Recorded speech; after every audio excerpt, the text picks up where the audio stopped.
Miércoles 21 de marzo del 2018, luna nueva, Filemón, Nicolás de Flué, Eugenia, María Francisca de las Cinco Llagas.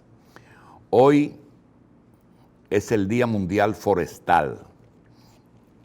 Día Mundial Forestal. No sabemos las actividades de medio ambiente en el día de hoy. Día Internacional contra la discriminación racial. Día Nacional en Namibia. Y un día como hoy es Día de las Madres en el Líbano. Me veo en la obligación de felicitar a todas las madres libanesas que residen aquí y a todas las madres libanesas con las que estamos ligados familiarmente en esa nación del Medio Oriente. Hoy es Día Mundial del Síndrome de Down, esa extraña modalidad, porque no es una enfermedad congénita en que se nace con algún problema de cromosoma y produce un ciudadano que tiene una facies parecida en cualquier parte del mundo. Algunos dicen que son hijos de Dios, porque son parecidos todos. Uno se pone a pensar, y hay muchos esfuerzos por lograr la inclusión, y muchos de ellos llegan a desarrollarse bastante bien, a llevar a cabo una vida muy normal, con muchas actividades que llevan a cabo. Porque no tienen el mismo grado de desarrollo. Pero yo lo veo con que tampoco nosotros, los que decimos que somos normales, tenemos el mismo grado de desarrollo. Siempre la cosa varía. Hay muchos síndromes de Down que yo lo prefiero 1000 veces porque todos son buenos. Son niños y adultos buenos, personas agradables, y eso no ocurre con los normales. Todos no somos buenos. Un día como hoy también se conmemora el Día Mundial de la Poesía. Felicito a los poetas dominicanos y sobre todo a un grupo de comunicadores vespertinos que cada tarde por la emisora 101.3 participan en una gran peña política que, por cierto, ayer la dedicaron a exponer sus condiciones poéticas. Felicito a Domingo Páez, que no sabía que tenía esa vena poética, a Fafa y, como es natural, el poeta por excelencia, don Andrés L. Mateo. Poesía. Día del poeta y literato. Hay que llevarle un bizcocho. Un día como hoy. Usted que me hace un cuento a veces de un poeta que fue a llevar una pierna de cerdo a un sitio. Perdóname. De un poeta que lo pusieron a llevar como que un poeta llevando una pierna de cerdo a un sitio. Sí, una vez cuando una vez Inepre tenía un poeta de relacionador público. Oh, Dios. Y llevaba las piernas de cerdo a los periodistas. Y decías, el señor administrador de Inespre le hace llegar esta pierna de cochino. Todo muy poético, porque hasta esta pierna de cochino. No se puede perder la compostura. Un cochino. Porcino. Un día como hoy nacieron Rafael Herrera, mi niño, uno de los más fértiles articulistas durante más años. Estuvo mucho tiempo en Última Hora. La dirigente PRDista Ligia Candelario, el abogado y diputado del PLD Nelson de Jesús María Sánchez Vázquez, la señorita Benita Josefina Álvarez Beliar, Altagracia Reyes, empresaria farmacéutica, y Julio Ortiz. quisiéramos agradecer al Banco Popular y al poeta José Mármol, Poeta, y que felicitar dicho sea a José. de paso, poeta y relacionador público, porque tienen que vivir, ¿verdad? Claro. Los poetas tienen que vivir. No, y dichoso aquel que encuentre un mecenas, doctor. Sí, que le pueda. Sí, que pueda sustentar. Pues José Mármol nos hace llegar la información de que el banco celebró su asamblea anual de accionistas, logrando importantes desarrollos, que contiene esas memorias, donde están muchas actividades económicas y sociales. Eso fue el 17 de marzo, La autoferia. en la que cerró el año con importantes avances. En el orden cuantitativo, el presidente Manuel Grullón destacó que los activos locales de la empresa bancaria andan por 381.509 millones. Para que se tenga una idea, más del doble del presupuesto de educación. Más del doble del presupuesto de educación. Esto tiene que andar por aproximadamente un 10% del Producto Interno Bruto. Claro. Porque si 130 es un 4, ¿verdad? 380, casi 400, no, más del 10, es como un 15% del PIB. Aumentaron 46.000 millones en un año. 46.000 millones, más de 1.000 diarios. ¿Tú estás oyendo? Sí. Ve que es un monstruo, doctor, eso es una cosa más grande. de 1.000 diarios. Los préstamos, 240. Prestaron, ese sí fue el doble. Bueno, 244.000. Bien, prestaron mucho cuarto. y están Recibieron precisamente- depósitos por 300.000 millones. Hay una proyección Bueno. de un organismo local que dice, están proyectando que posiblemente el Banco Central pronostica que puede haber más acceso al crédito en este año, o sea, que más gente puede optar por el préstamo para resolver. Por eso es que toda la banca internacional quiere el popular. Pero para eso tienen que fajarse a hacerlo. La Dirección General de Presupuesto nos hace llegar 2 publicaciones. Es conocer el presupuesto. Conozcamos el presupuesto. Aquí está, joven. Yo le enseño aquí. Presupuesto Ciudadano del 2018. Aquí. Ahí está. Vamos a decirle que esto es para los niños. Enseñarles qué es lo que es un presupuesto. Comienzan con el presupuesto familiar y le explican el uso del presupuesto. Eso con una modalidad tipo cómica, así, eso es de novela ilustrada, así, para que los niños vayan aprendiendo Bien. cómo También se utiliza. está para el ciudadano normal, no para el escolar. Presupuesto del 2018 están calculados para 600.000 millones de ingresos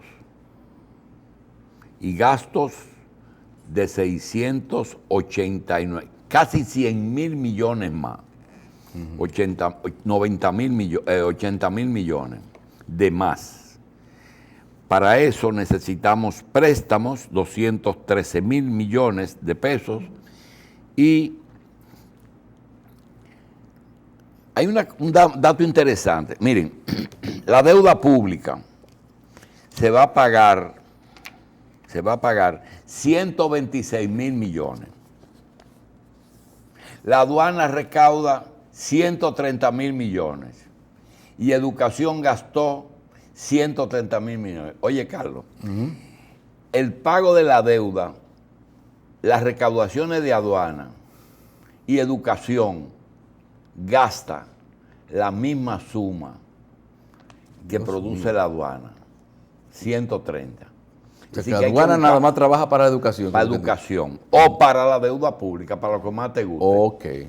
Para una de las dos cosas. Sí, pero ¿qué? Pero para las dos cosas. No, pero añádele a eso también la información que hay de que el país recibió la mitad de lo que está esperando en donaciones, porque precisamente ya nosotros no nos presentamos como un país que requiere mucho de donaciones. Y además, doctor, la diversificación de la fuente de ingresos del gobierno, porque antes era, ¿a quién era que Balaguer recibía todos los días para ver cómo estaba? Primero recibía al director de presupuesto. Ajá. ¿Cuánto entró? ¿Cuánto entró? Entonces le decía, la aduana recibimos tanto ayer y impuestos internos. Era al revés, antes la aduana era la mayor fuente de ingresos. Y tenemos tantos de impuestos internos. Hay un asunto que él cogía y lo apuntaba en un papelito. Y entonces... Él giraba sobre eso. No, restaba lo que iba a hacer. Entonces, de la parte que él veía que se podía, entonces a la hora llamaba a los ingenieros y le asignaba, mire, dele tanto a este y tanto a este, para esta hora. Después del constatar que se estaban haciendo los trabajos. Pero uno se pone a pensar y relaciona lo que era esa realidad con la actualidad. Y uno se pregunta, ¿acaso la pérdida de esa costumbre de cuánto hay, de cuánto se dispone y cuánto se puede gastar, fue lo que motivó que ahora haya que certificar que la institución tenga fondos antes de meterse en una compra? Sí, porque antes se hacía por libramientos y emitían libramientos sin tener la debida provisión de los fondos. Entonces había problemas. Ahora no, ahora tienen que estar los cuartos en el sitio. Igual que antes todos los cheques lo ordenaba presupuesto y tesorería. Ahora le mandan el fondo a la secretaria y la secretaría hay que hacer los cheques. O deposita el dinero a los deudores, ¿verdad? Bien. Hoy es miércoles 21 de marzo y tenemos que a las 6 de la tarde en la iglesia Jesucristo Sumo Sacerdote, ubicada en la calle San Pío X, en Los Cacicazgos, eso es detrás del Ministerio de Defensa, tenemos la misa de Juan Carlos Pichardo. Una misa por el alma de Juan Carlos Pichardo a las 6 de la tarde, hoy 21 de marzo, en la iglesia Jesucristo Sumo Sacerdote, detrás del Ministerio de las Fuerzas Armadas. También tenemos que en el día de ayer, Acroarte y la cervecería entregaron los premios correspondientes a los más destacados en el arte dominicano y resultó con el principal galardón, que es el gran soberano Sergio Vargas. El señor Sergio Vargas, artista popular de Villa Altagracia. También, a propósito de la misa de Juan Carlos, su hijo Juan Carlos Pichardo hijo recibió el premio del humorista del año y que, por cierto, estaba ¿cómo se llama? Cuando... nominado. Estaba nominado antes de la muerte de su padre. Y él le dedicó el galardón a su padre. Mírenlo aquí, donde lo tenemos precisamente. Así es que... del año. Qué bueno que usted... Bien. Usted se acostó muy tarde anoche, doctor, viendo eso. Bien. Vamos a... ¿Usted vio un desfile de esternones? ¿De? Esternones. En esternones con dos masas lácteas. Y ahí había un desfile de esternones ayer, sí, pero increíble, parece como que se pusieron a una todita. Bueno, eso era lo que está de moda. Sí, sí, no hubo una que... Un esternón con dos tetas a los lados. Flanqueado. Bien. Señores, vamos a recordarle algunas cosas que nos tiene y seguimos aquí mismo, y es que quisiéramos decirle que el sector de la provincia Santo Domingo Oeste, específicamente el sector de Herrera, tiene un establecimiento médico que está abierto ya al servicio de las personas que tienen sus coberturas de seguros, específicamente de humano y de SENASA contributivo y subsidiado. Salud Siglo XXI está en la avenida Las Palmas, casi esquina Isabel Aguiar, frente a L&R Deluxe, con servicios básicos de atención primaria en ese lugar, desde las 8 hasta las 5. Posteriormente se ampliarán los horarios.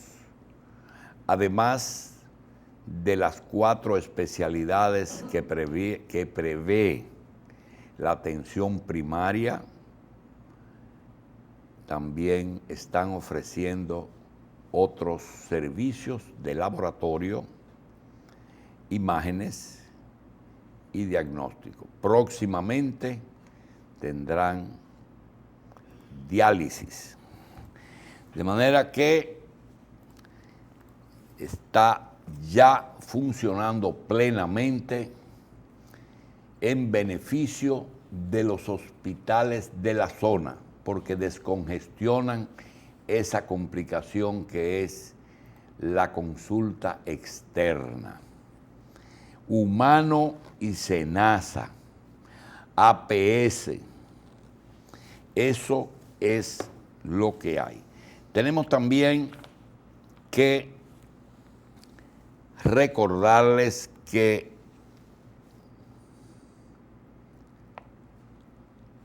hemos invitado a un personaje que ojalá responda a nuestro llamado, 2 personajes, uno al padre Rogelio, para que podamos hablar un poco de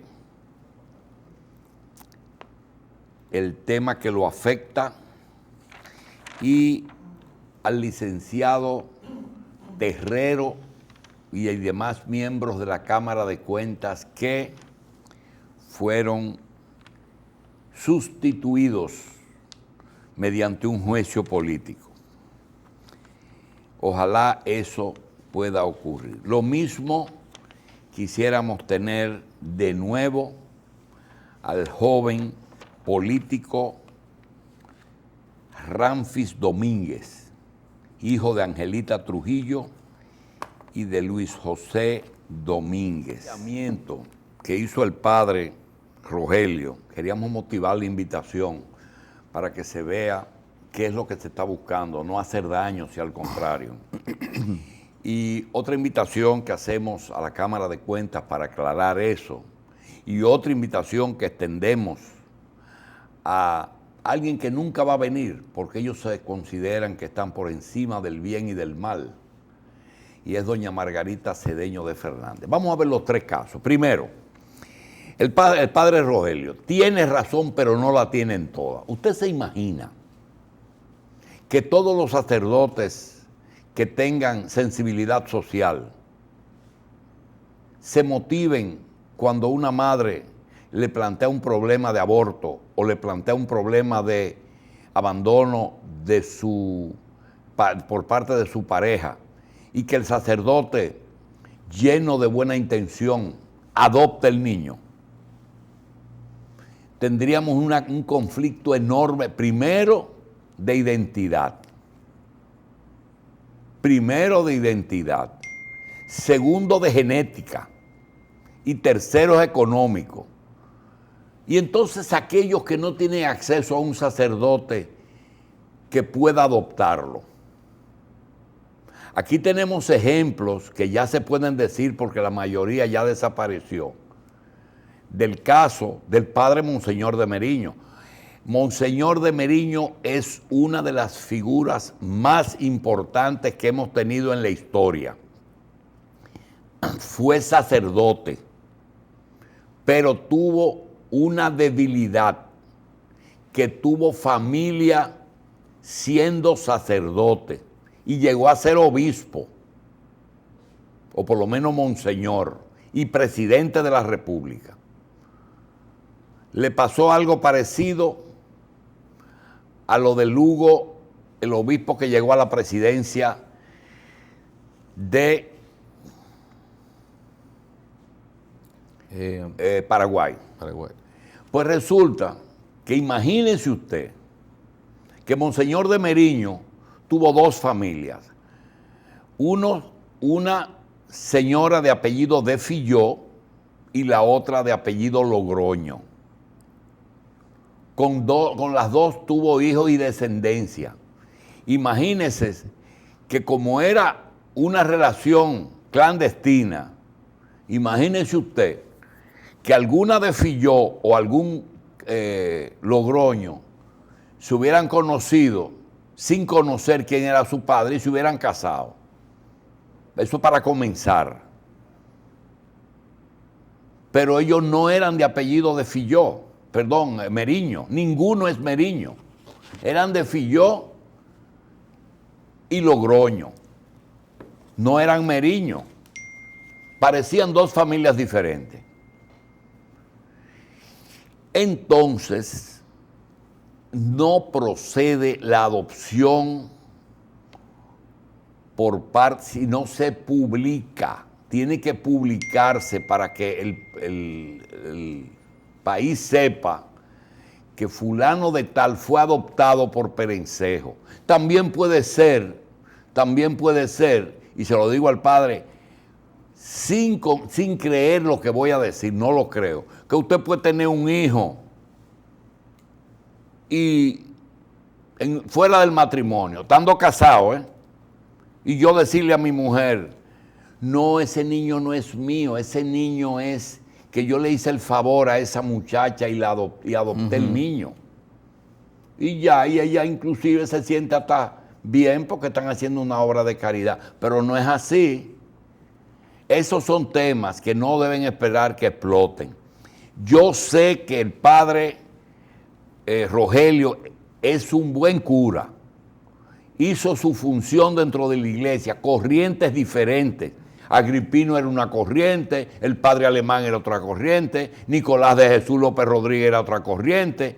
Cada uno tiene una corriente porque son dominicanos y son humanos que tienen el problema de que no podían casarse porque cuando adoptaron esa profesión u oficio de sacerdote, hicieron votos. La mayoría hizo votos de obediencia y de castidad. Y algunos han hecho votos de obediencia, de castidad y de pobreza. Eso tiene complicaciones. No es fácil para la iglesia manejar el celibato, que así es que se llama la soltería de los religiosos. De modo que nos gustaría discutir, porque el padre y yo somos testigos de muchas es más de una, mujeres que lo han visitado a él y han ido a medios, no solamente aquí, a medios de comunicación, a decir que tenían hijos con sacerdotes y que estaban pensando seriamente en demandar a la iglesia por mantenimiento de esos hijos. Hay un caso de un obispo. Entonces, el padre intervino para que no haya un escándalo. Porque ella fue donde él pensando que el padre tenía un pensamiento diferente al obispo. Y él le dijo, no, tú estás equivocada. Tú fuiste y lo provocaste. Porque él no fue a tu casa. Y le aclaró el asunto. Tú tienes que quedarte callada y ver cómo se resuelve el problema. Entonces, nos gustaría ver si logramos que Rogelio venga. En el caso de la Cámara de Cuentas, aparece hoy una información que dice que el movimiento cívico Participación Ciudadana, ellos son un movimiento cívico importante, pero nadie sabe ni de dónde salió, ni quién es el promotor, y hacen algunas elecciones como que uno no sabe bien. Como mostrenca. Pero está bien, porque ellos tienen apoyo, tienen apoyo de medios, tienen medios de comunicación que no tenemos todos. Tienen una embajada que le da subsidio y tienen programas muy específicos, así que vamos a dejarnos de pendejar. Es un poder fáctico apoyado, pero ellos hablan como si estuvieran por encima de los poderes públicos.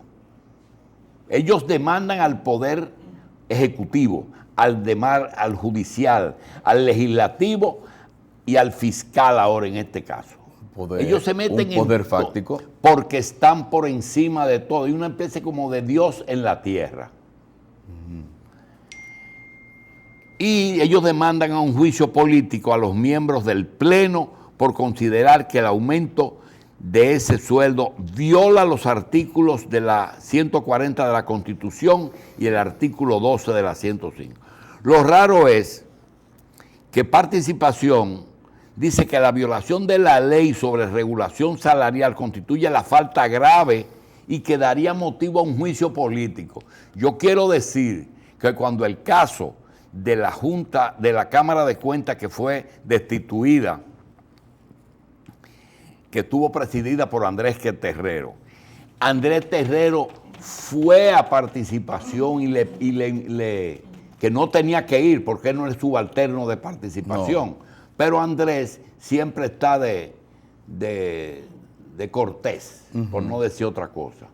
Siempre está de cortés y fue y le informó y ellos no le dieron su apoyo, teniendo toda la información. Ahora, ¿cuál era la información? La información es esta, que tiene, porque ya hay una resolución de unos diputados que quieren interpelar la Cámara de Cuentas y quieren obedecer los lineamientos de participación ciudadana, claro. Y la situación es la siguiente. Ojalá déjame ver. Tenga pendiente, tenemos por acá precisamente. Déjame ver, yo tengo aquí. En el 2007, los miembros del Pleno de la Cámara de Cuentas devengaban un salario al llegar de 330,000 pesos mensuales. El Pleno decidió a menos de un mes de haber designado hacer un aumento solo a los miembros del Pleno a 601,000 pesos. El aumento fue de 269,000 pesos a cada uno, ya que todos devengaban el mismo salario, que equivalía a un 82% de aumento. No se hizo aumento a ningún otro empleado. El escándalo salió a la luz pública por publicación en el periódico El Caribe de una carta íntegra que el presidente había escrito, secreta y dejada bajo custodia del secretario general auxiliar del Pleno.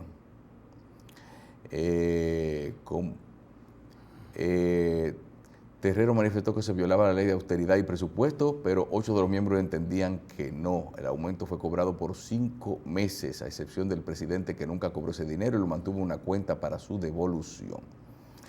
¿Cómo yo consigo esto? A ver. Porque tú lo estás dando a una velocidad.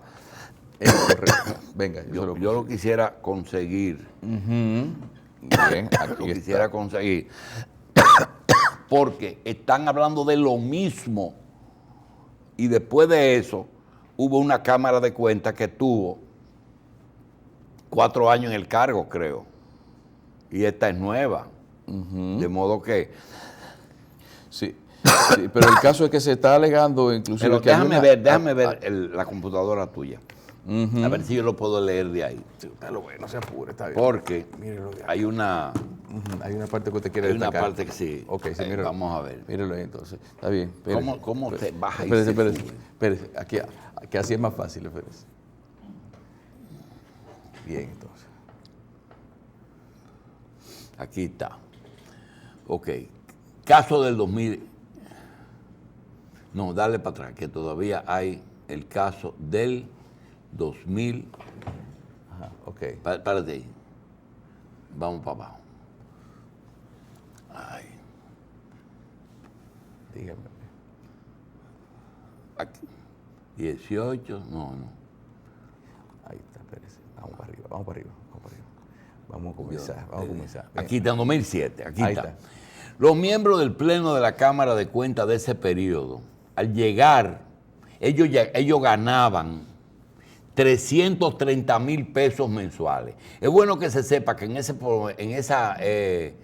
ese año la tasa de cambio era del 33%, lo que significa que ellos ganaban $10,000, que son 330,000 pesos mensuales. El Pleno decidió en un mes de haber sido designado hacerse un aumento solo a ellos, no a los miembros, a todos los empleados, a ellos, a 601,000 pesos mensuales, lo que significan 269,000 pesos a cada uno de los miembros, ya que todos devengaban el mismo salario equivalente a un 82 de aumento. Con ese aumento, el presidente de la Cámara de la época manifestó que se violaba la ley de austeridad y el presupuesto. Se lo dijo a los otros 8 miembros, quienes entendieron que no. De todas formas, el aumento fue cobrado por 5 meses, a excepción del presidente, que nunca cobró ese dinero y lo mantuvo en una cuenta en el Banco de Reservas para su devolución. En efecto, el dinero fue devuelto mediante un acto debidamente notarizado por el doctor Cosme, y el dinero depositado en la cuenta de operaciones de la Cámara de Cuentas. Ningún miembro del Pleno notó esto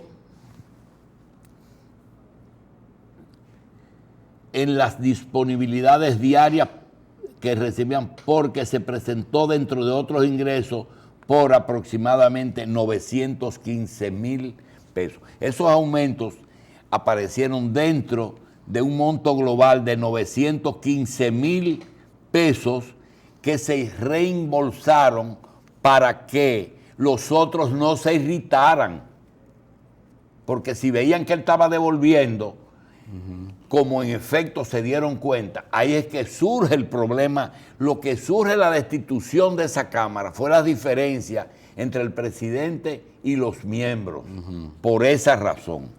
Escándalo salió a la luz por la publicación en el periódico El Caribe de una carta del presidente que había escrito secreta, dejado bajo custodia al secretario general auxiliar del Pleno.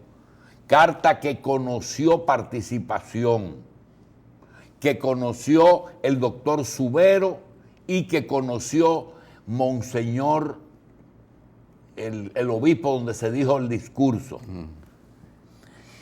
La convocatoria del Congreso, en ese momento el presidente del Senado convocó a todos los miembros para buscar una salida al impasse. Se reunieron y todo el mundo conoce los resultados. Interpelaciones, insultos, degradaciones, lo metieron todo en el mismo paquete y el presidente de la Cámara no pudo reivindicar su posición, que ni las personas que él le habló, ni siquiera las personas que él le comunicó la situación, y mucho menos los 2 jefes de eso, que fueron específicamente el presidente Fernández, que fue el autor de su nombramiento y el autor de su destitución. Porque no solamente por el problema del salario, sino porque la Cámara de Cuentas se había constituido en un problema de investigación para los actos del gobierno. Sobre todo, ahí se conocieron, primero, auditoría a la Junta Central Electoral, al presidente, al secretario general de la Liga Municipal Dominicana, Amable Aristi. Se conoció el problema de la venta de las acciones de la refinería de petróleo y, como si todo esto fuera poco, ahí se intentó auditar el caso de Sun Lan. De manera que lo que vamos a vivir es un show de mal gusto de una institución que acomoda a sus culpables, y todavía hoy el nombre de Andrés Terrero no ha sido reivindicado. Doctor, pero hoy esa Cámara de Cuentas que le están echando eso también tiene en sus manos una investigación sobre el caso de Odebrecht.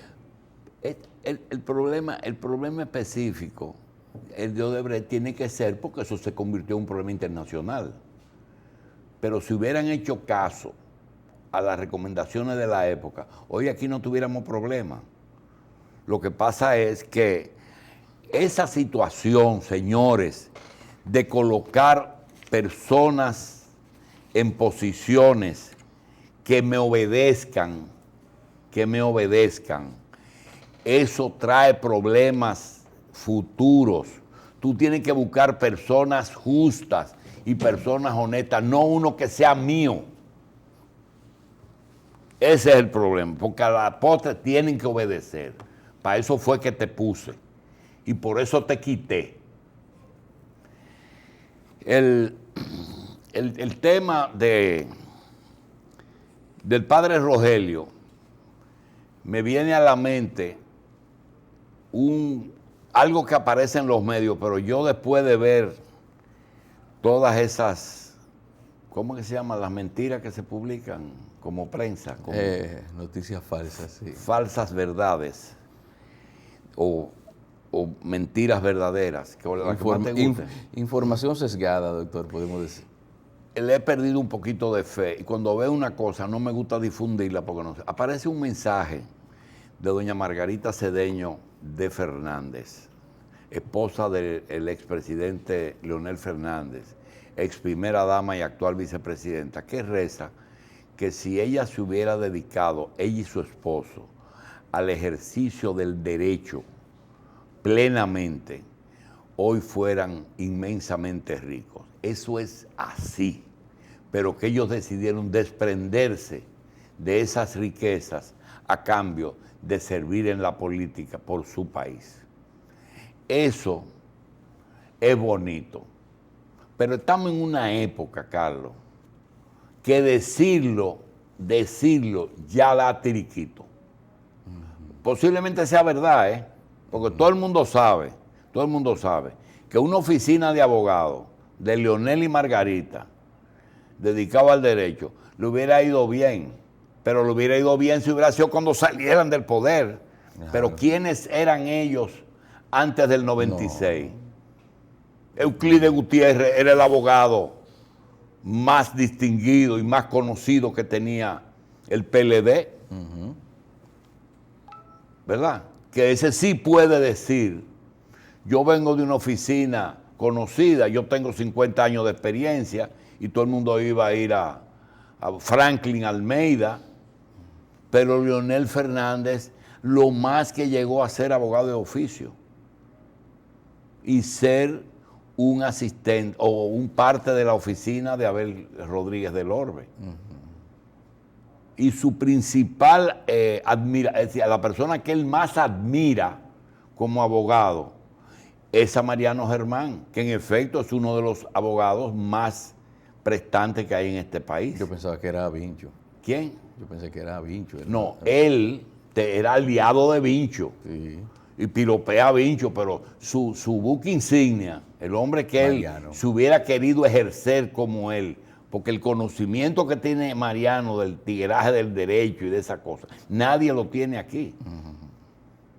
Aquí habían, por ejemplo, D'Artagnan en Moca, estaba Lupo Hernández Rueda, Salvador Jorge Blanco, Vincho Castillo. Yo no digo que era el más, pero es uno de los abogados que más conoce el derecho y que más experiencia tenía en ejercicio. Tanto así que lo usó en los principales casos de su gobierno. La compra de Del Este la hizo Mariano. Y en muchos casos fue abogado de Félix, que después tuvo que juzgar y descargar o no apelar. Ahí está el detalle. Señores, hay una tendencia que no se hable mal del presidente, ¿cómo se llama? Fernández, porque va a ser presidente. Bueno, eso es lo que se dice. Hay un tipo que cogió un papelito y me dijo, hoy día, después del escándalo de el PRM, de que Luis va a ser el candidato presidencial, de que Hipólito no va a ser el candidato presidencial, de que Miguel Vargas es aliado del gobierno, de los dos, porque de Danilo y de Leonel, Sí. de que el PRCC está perdido en el espacio. Aquí nada más hay una cosa, aquí gana el PLD las elecciones de 2020. Ese fue el numerito. Sí. Y entonces, conclusión, el PLD gana y el candidato es Leonel, por tanto Leonel es el próximo presidente. Ahora yo digo como Franklin Mirabal, qué bonita está la pizarra, qué bonita está la pizarra. Sí. Está Pero loco, ahí no se coño. analizaron muchas variables tampoco. Por ejemplo, yo vi hoy la encuesta, el 45% desaprueba la gestión del presidente. No, hay otro cuadrito al lado que dice 50% considera que ha sido una buena gestión y el 40% que no ha sido una buena gestión.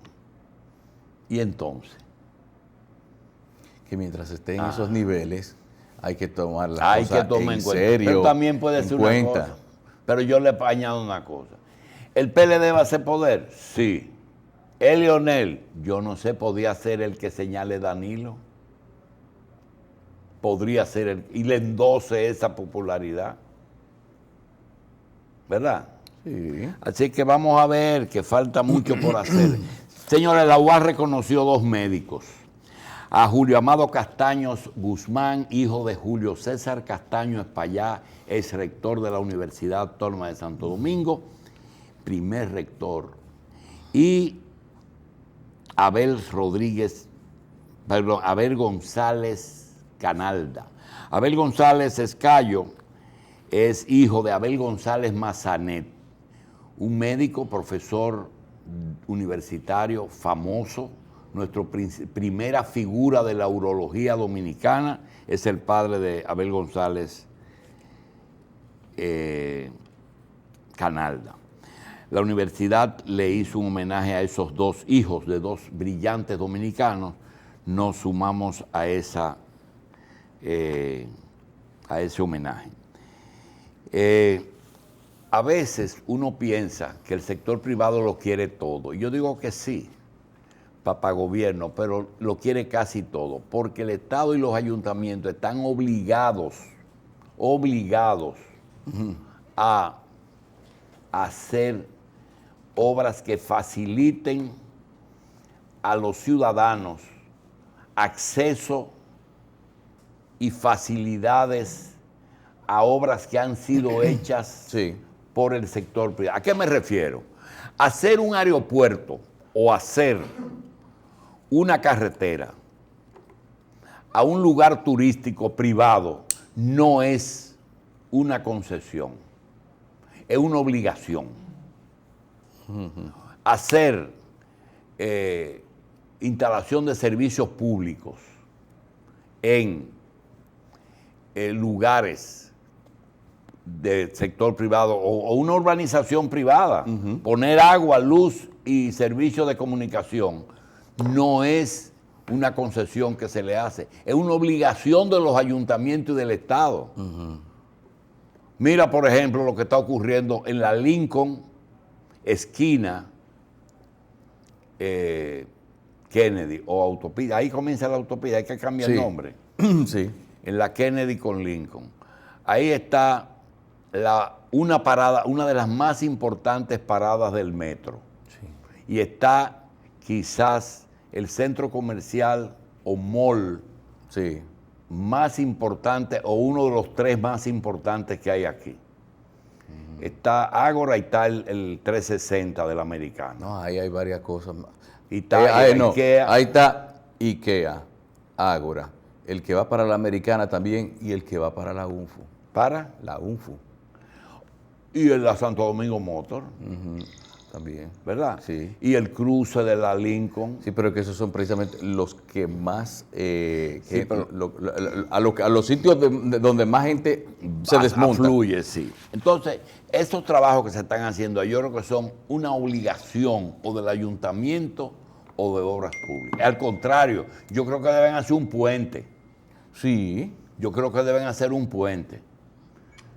Un puente triple que vaya del otro lado y a donde la parada. Porque en Estados Unidos las salidas de los subway tienen una particularidad, que están en los 2 lados de las calles. Claro. Si tú tienes una salida de un subway, ellos por debajo hacen que tú puedas tomarlo y desmontarte y quedar del lado que tú quieres sin cruzar la calle. Cruza la calle por abajo. Lo que pasa es que aquí como que no ha tenido mucha buena experiencia o buena acogida el peatonal subterráneo, que parece que creo que yo sepa aquí nada más hay uno, y está en Santiago, cerca del monumento. Pero yo te voy a decir, tú eres testigo que nosotros propugnamos por una gran central Sí, en Máximo Gómez con Kennedy. Kennedy. Y hay yo no estoy hablando de un túnel, yo estoy hablando de una área completa de unos 1.500 metros debajo de la tierra. En la que hayan parqueo, en la que haya paso para el otro lado, que se vaya al Popular, que se vaya al Sí. a Sanville, a la Viamar, todo Sí. eso ahí, y que ahí se haga la gran terminal de autobuses y de trenes, porque ahí cruzan las 2 vías del metro. Claro.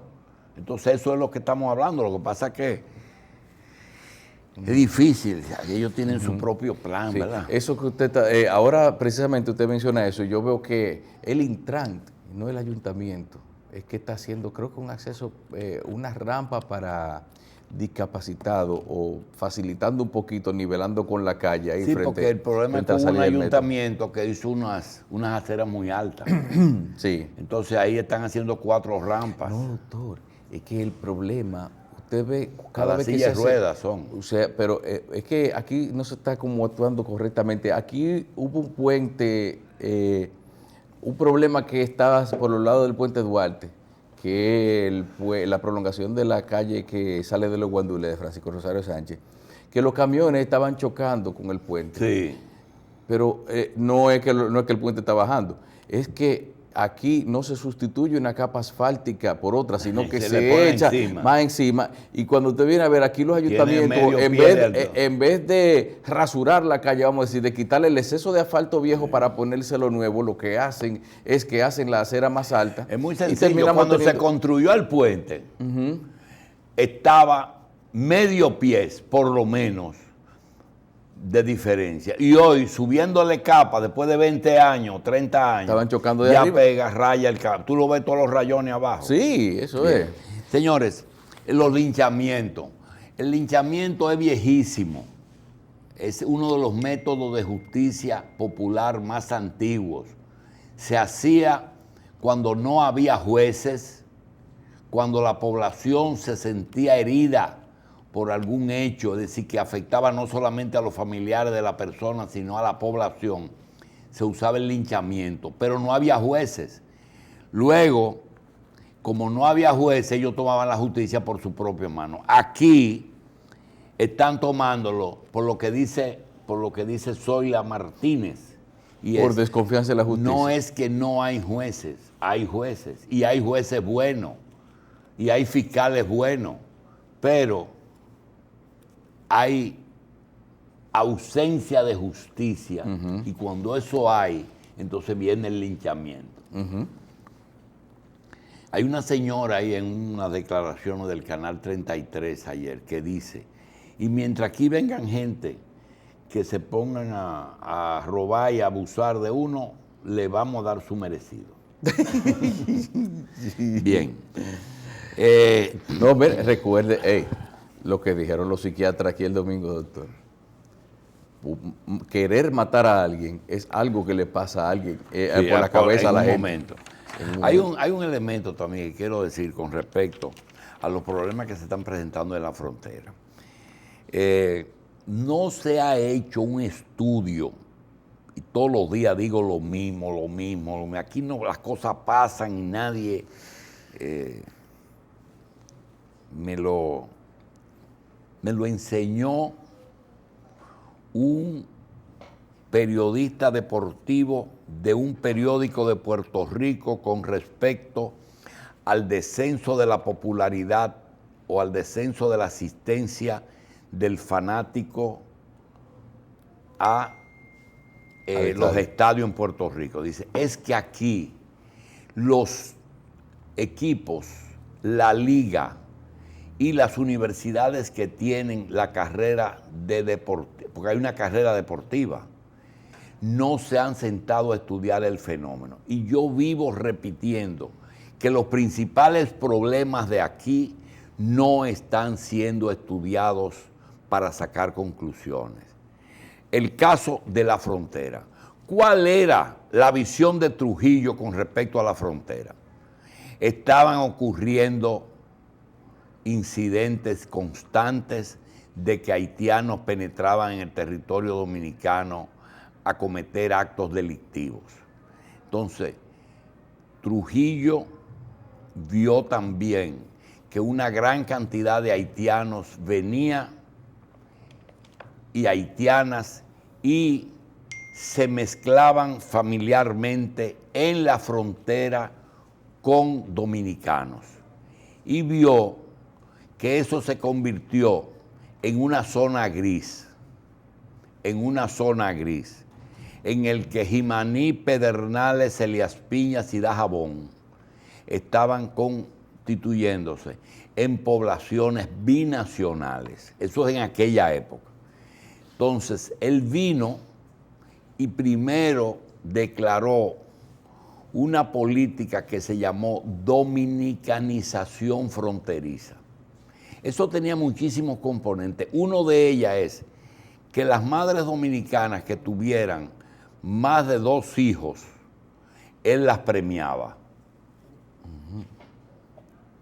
Y las personas que iban a poner algún tipo de actividad fronteriza, las ayudaban, si eran dominicanos. Cuando el asunto se hizo insoportable, entonces Trujillo, que no entendía de otro idioma, lo que hizo fue eliminación física.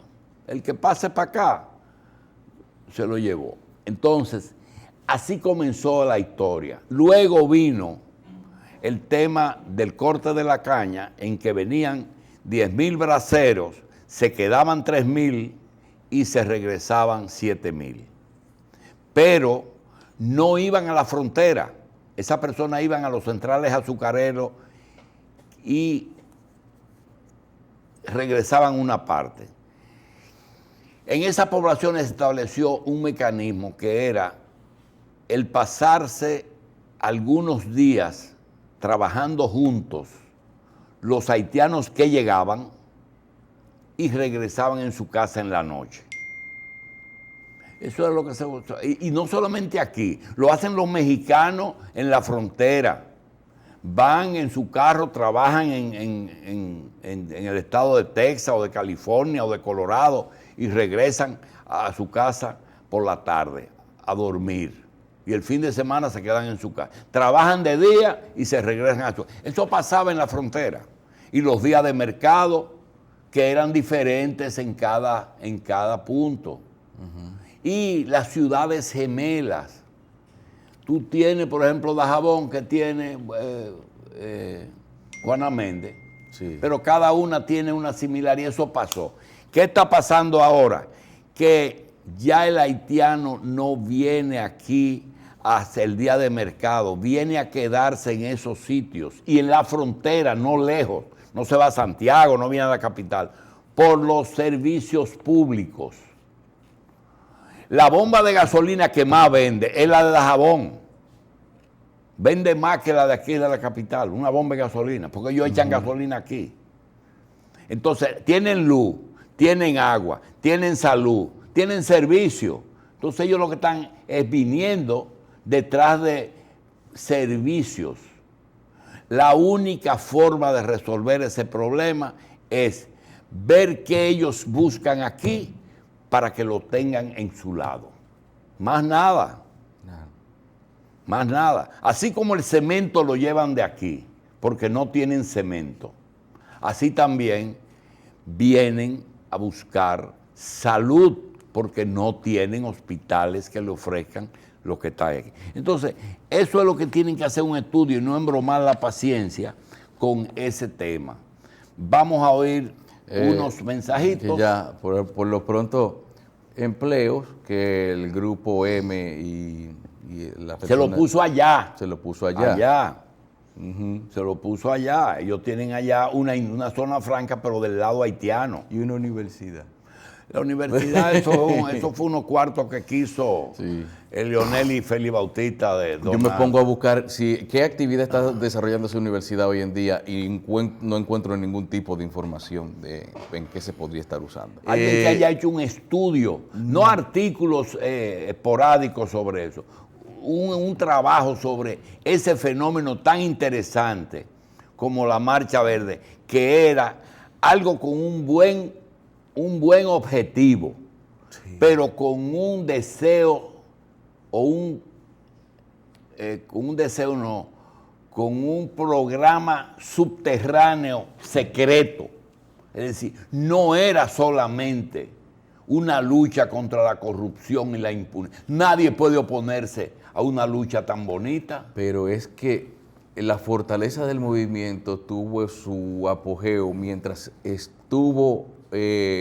era desconocido ese motivo subyacente que usted dice, de que la intención era tumbar un gobierno, es decir, salirse quizás de un canon legal o de lo que es establecido como la duración de un periodo constitucional. Cuando empezaron como a pedir cosas contrarias a una ley que están dispuestas a respetar lo que en algún momento apoyaron ese movimiento, la cosa... ya ahora lo que me está extrañando, doctor, que se están pasando muchos días sin que la Marcha Verde se mencione. Lo que pasa, Carlos, es que no se puede vivir con los principales fines de uno en la vida ocultos. Usted tiene que decir qué usted quiere, guste o no guste, hasta dónde usted va. Mira, Danilo Medina tenía un problema y se sienta. Voy a sustituir a Leonel Fernández. ¿Qué lema me voy a buscar que no sea acabar? Voy a decir una lucha contra la corrupción de Sun Lan. Él pudo haber dicho eso, como lo va a decir Leonel de Catalina. Se la tiene guardada. Pero Danilo no cogió y dijo, una lucha contra la corrupción y la impunidad. Una lucha contra la forma que se administraban los trabajos aquí durante el gobierno de Leonel Fernández. Una lucha contra la forma que Odebrecht construyó todas esas obras, que fueron todas menos Catalina. Todas menos Catalina. Entonces, esa marcha tenía que decir su programa, el origen, de dónde sale, quién la forma, quién es el jefe. ¿Cuáles son los lineamientos? No, corrupción, impunidad. Y y no queremos a nadie de líder, porque nosotros tenemos el líder guardado, que lo vamos a decir después. ¿Verdad? Los recursos económicos, eso salió porque hubo unas empresas que dijo, ya no vamos a dar más dinero para eso. Sus actividades. Entonces, ¿es un movimiento acéfalo o bicéfalo? No, bicéfalo. Es bicéfalo. No es acéfalo.